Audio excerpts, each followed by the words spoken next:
I mean, I want to wake up one day and see that the videos that I've uploaded on YouTube has over 100,000 views.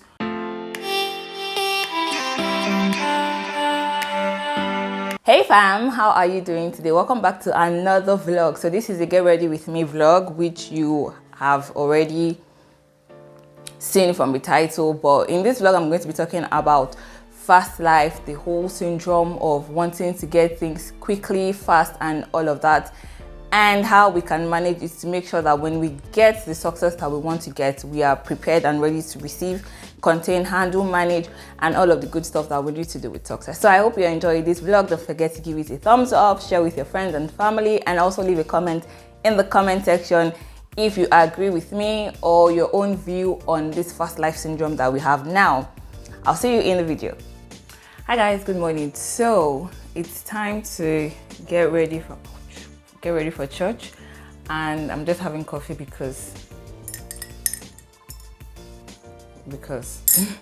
yeah, so I'm going to do a get ready with me and just chat a little about something that is interesting. So I already kind of set all of the things that I need on my table, my makeup, so that I don't run late, because I have to be out of this house in less than an hour. But the good thing is that I'm almost all dressed, so yeah. Anyways, so what I want to talk about is fast life syndrome. I don't even know if that's what it is called, but that's what I'm calling it today.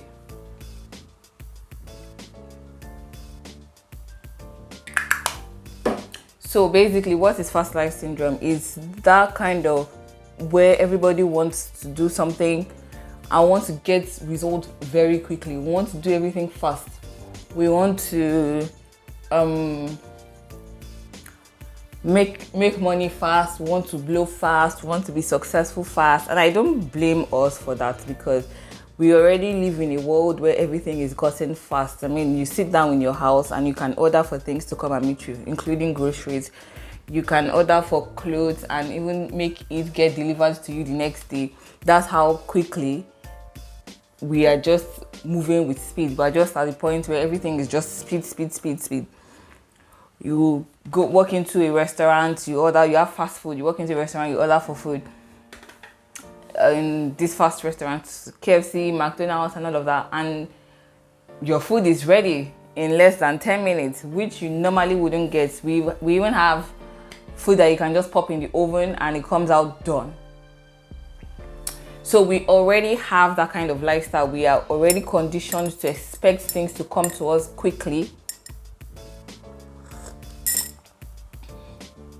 And so it only makes sense for us to begin to expect this kind of fast or quick results with our daily life, with our success, with our results, with everything that has to do with us. So gone are the days where you have to stand outside before you get a taxi to go anywhere. I'm sorry, I have to turn the fan. Now you could just be getting ready, call a taxi, Uber, Bolt, Lyft, whatever is the taxi app you're using, Taxify. Is that a Taxify? I don't know.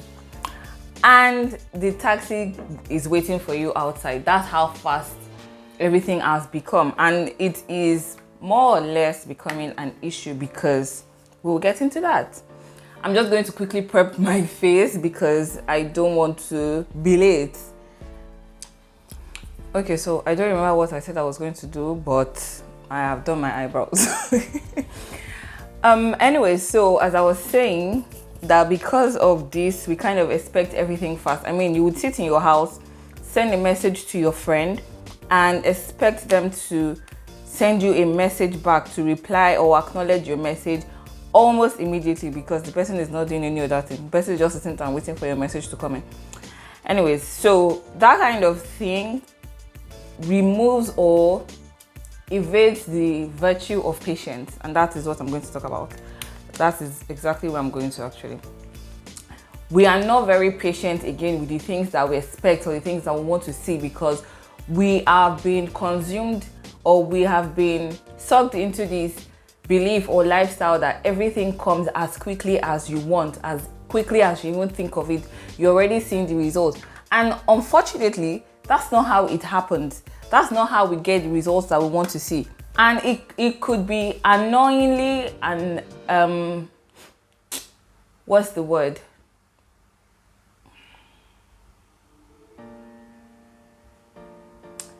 Incredibly dangerous, because when you don't have patience, is a virtue, and patience is very important, because people will try you, life will try you. You would try to do so many things and not see the results that you want to see, not because you're not doing the work, but because the thing is just taking its time. And also because God is not a magician. I know, like, He promises to give us everything that we want according to His will and all of that, but He's not a magician, and He is a loving Father. So the fact that you're not even seeing the results that you want to see is not because God doesn't want you to see the results that you want to see, or because He doesn't want to give you what you are supposed to have or what you're asking for. He's not a magician, that's one, and He loves us as a loving Father. And so I'm going to just use this example that we probably have heard a lot of times. When a child asks his dad or his mom at a very young age for something. So say a child asks his dad, a 5-year-old child asks his dad to give him a car to drive. You know that at a point in his life he's going to need a car, but he doesn't need a car at 5. And so because you love him, you're not going to give him a car to drive, because it's going to be a danger. It's going to be dangerous for him and or her, and also for the people on the road. It's going to be an accident, is what I'm trying to say. So because of that, you're not going to give him a car like that. But the child also needs to learn that as much as you want something now, doesn't mean that it is going to come to you now. Because if you don't teach that child that, the world will teach the child that. Anyways, I don't know how I got into that, because that's not even what I want to be talking about. So, okay, I remember how I got into that. So the fact that you're not even getting what you want to see, or the success, the results, the blow up that you want to see, is not because God is wicked or because God doesn't hear our prayers or anything. It's because He's a loving Father, and He's preparing you to get that thing that you're waiting for. There is a time attached to so many things for us. There is a time attached to the success that we want to see. I mean, I want to wake up one day and see that the videos that I've uploaded on YouTube has over 100,000 views. I'm not seeing it now, doesn't mean I'm not going to see it at a particular point. But it also doesn't mean that I'm not doing the work that I'm supposed to be doing to get that result. And so this is not me bashing people that want to be successful quickly. I want to be successful quickly. I want to be able to say, this is what I am doing and these are the results. This is how it is affecting people in the world. This is how my papers are influencing the issues of policy making and all of that in the international system or in the international community. And so the fact that I'm not seeing it now doesn't mean I'm not going to see it. And it also doesn't mean that God is not listening to my prayers or God is not seeing me do the work that I'm supposed to be doing. But there is always the place of patience in all of these things. And that is one thing that I feel like we are beginning to lose with this fast life syndrome that everybody is adopting. Okay, I think we are good with the base. So, amongst other things, one of the reasons why we crave this fast, quick, anything, fast success, quick blow up and all of that is because we see it a lot on social media. Again, this is not me bashing social media or anything, because I'm on social media. I run a social media agency, and so I know the importance of social media in this world that we're living.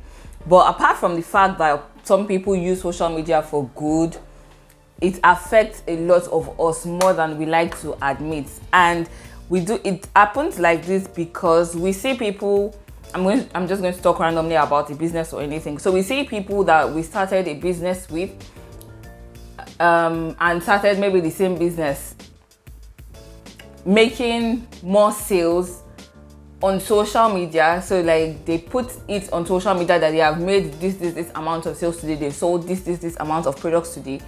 And you are looking at it and you're asking, does this person have two heads? Why am I not making this much sales as well? We are doing the same thing. We are both selling the same product. We started at the same time and we're not seeing the results. Another thing is that you see people that you graduated from school together.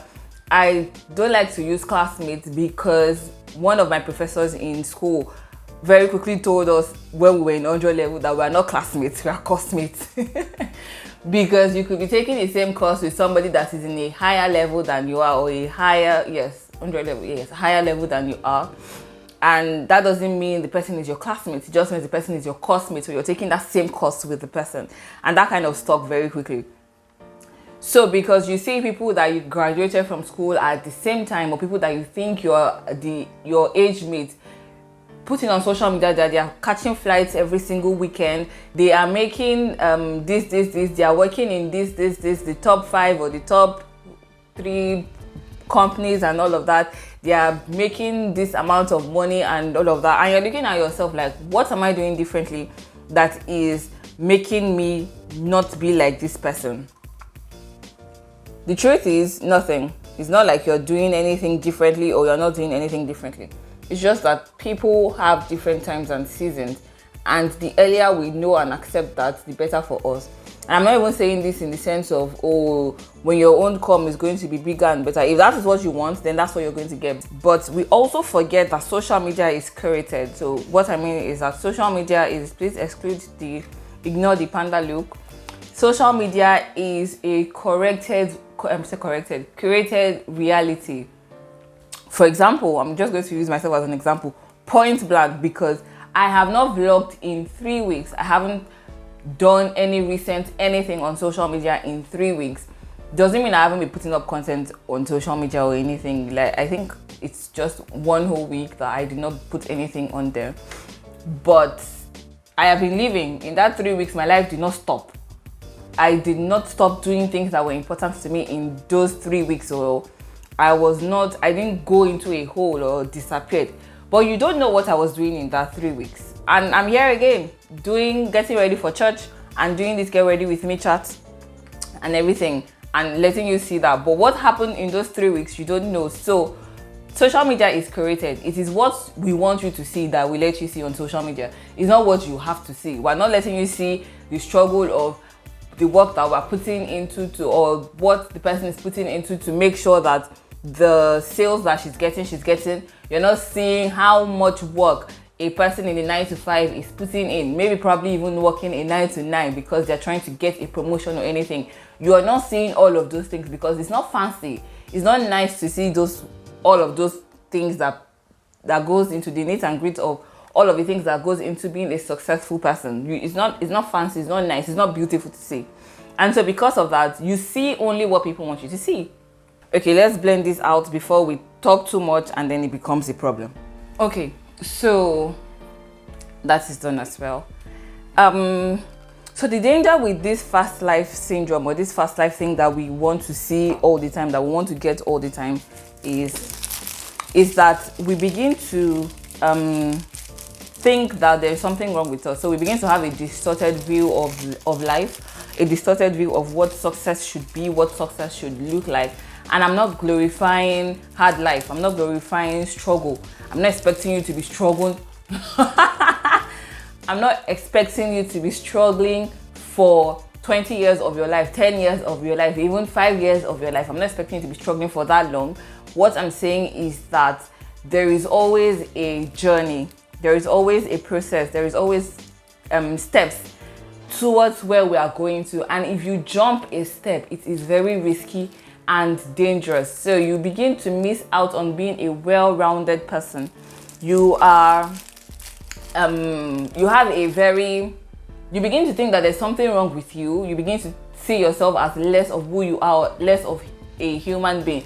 And then you begin to think that you are inferior to the people that you are seeing as successful. Meanwhile, you don't even know their story. You don't know what is going on in their life. You don't know what they are covering up with all of these fancy things that they are putting on social media and everything. So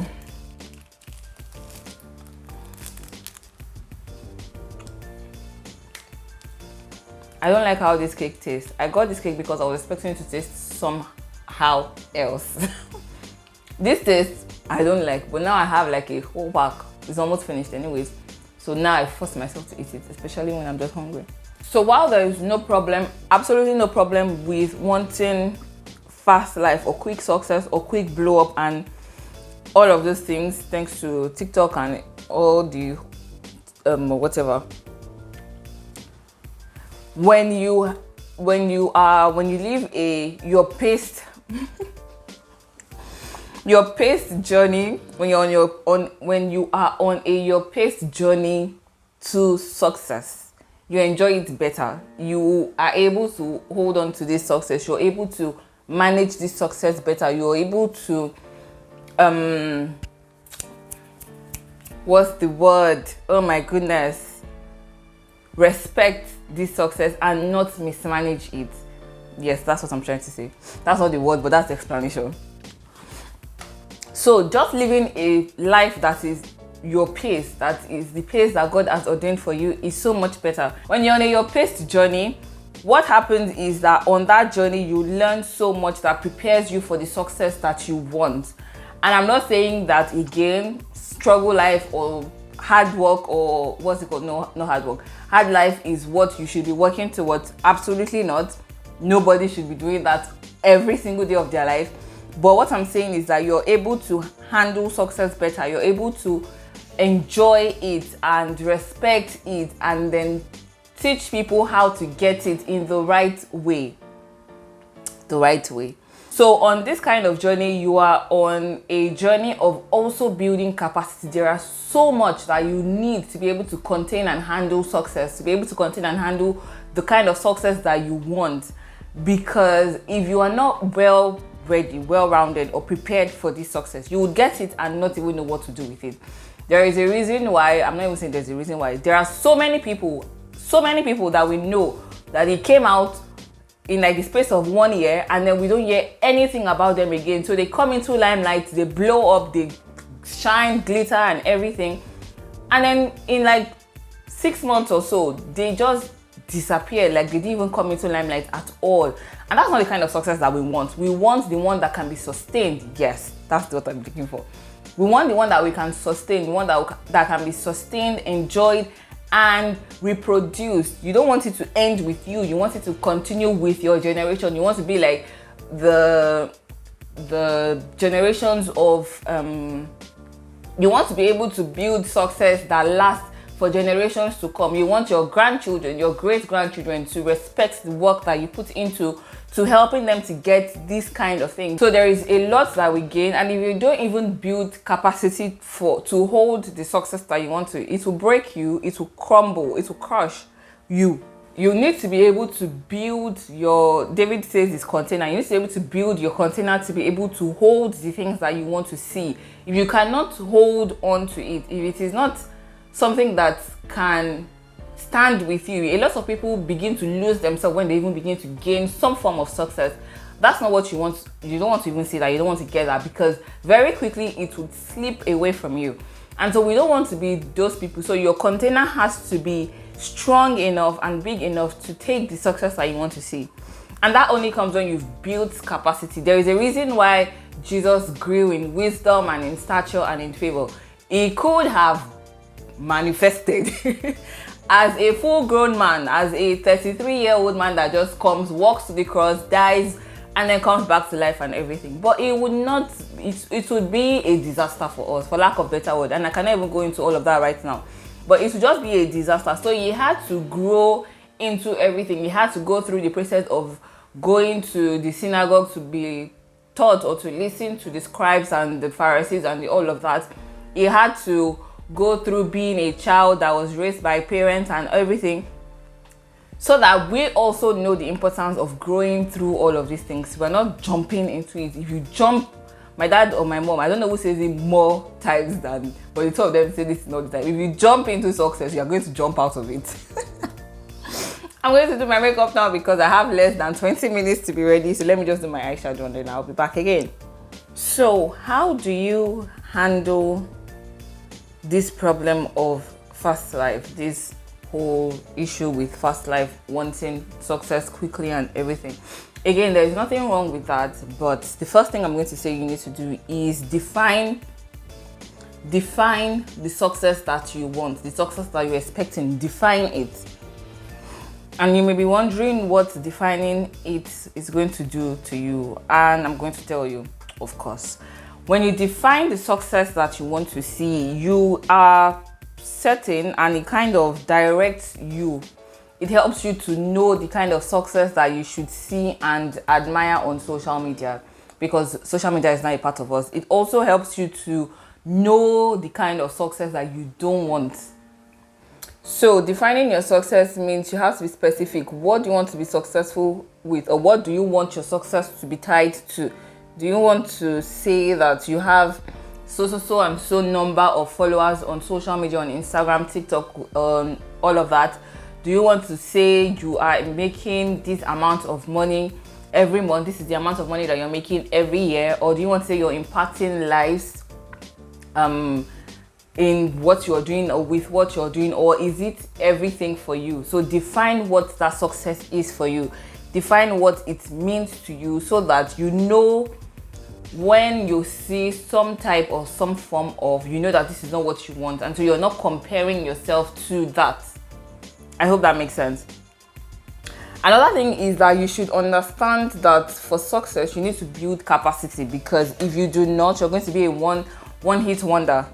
You're going to be somebody that just slides in and slides out of, because you don't know how to manage it, you don't know how to sustain it, you don't know how to reproduce it. Because it is one thing for you to be successful today, it is another thing for you to be successful all the time. Like once you start your success journey, it's a journey that is going, it's not stopping or it's not ending. Of course there will be issues and challenges, but they are not issues and challenges that you cannot handle or you cannot work through, and that is why you need to be able to build capacity for it, because it is in building capacity that when you see these troubles or challenges or difficulties ahead, you are able to handle it, manage it, fix it, so that you can go back to being the successful person that you are. So you need to understand that you need capacity for your success, and you need to build your capacity to be able to contain it. There are a lot of things that we learn when you're on a journey of success or in the journey of growth. Everything, you begin to learn how to talk to people, how to respect people, how to manage time, how to deal with betrayals, how to deal with hatred. So many things that you begin to learn and you begin to see when you are on this journey, when you are building capacity. So capacity is not just you saying, oh, when I become rich, I know how to manage the money. No, it also means you know how to handle people, you know how to talk to people, you know how to respect people. You don't let it get into your head. You don't become like the rich fool in the Bible that when he saw how much he had made and how much fruit he had, he began to think he had done it by himself and said, oh, now I can go and rest or anything. No, you know what you need to do. You know exactly what you need to do.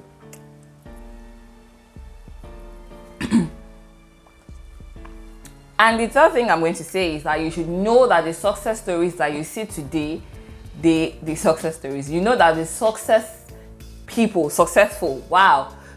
people that you see today, they are coming from somewhere. They have stories that back up the success that they are showing you. They have stories, and you will be amazed at some of the stories that you even hear that backs up this thing that they are talking about, this thing that they are going to use. Some of these stories may even sound absurd to you. You're like, how were you able to do this?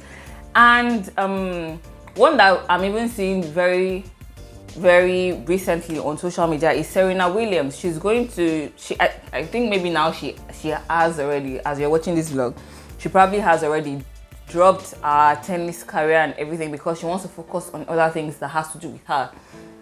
But we see her now as the Serena Williams of tennis. We see her, we are like, oh yes, she did this. We see her as this amazing black woman that did so much for the community and all of that. But she had to go through so many things. There was a time where she was banned because of her outfit. She was banned because of the beads in her hair with her sister. She had so many. So she has a lot of stories that backs up her success. That when she talks, she can talk as an authority. And so you should know that there are so many things that contributed to the success. And so it is in your own journey that you also get these stories that backs up your success. Yeah. And then the fourth thing is that social media is good, but social media is not the place for you to compare yourself. Social media is good, but social media is not the place to compare yourself. So with social media, you can do any of these things. Learn from social media, be inspired, motivated by social media, build something on social media, relax, laugh with social media, but do not compare yourself with the things that you see on social media, because it is curated. We only show you the beautiful part. We don't show you the other parts that are not so nice. So you should know this and know peace. Anyway, so that is those are the things I'm going to say. I'm going to do my lip because I cannot be.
Okay, so I am all dressed and ready to go. I'm so glad I did my hair before I even got ready on anything. So these are the shoes that I am wearing from Just Fab.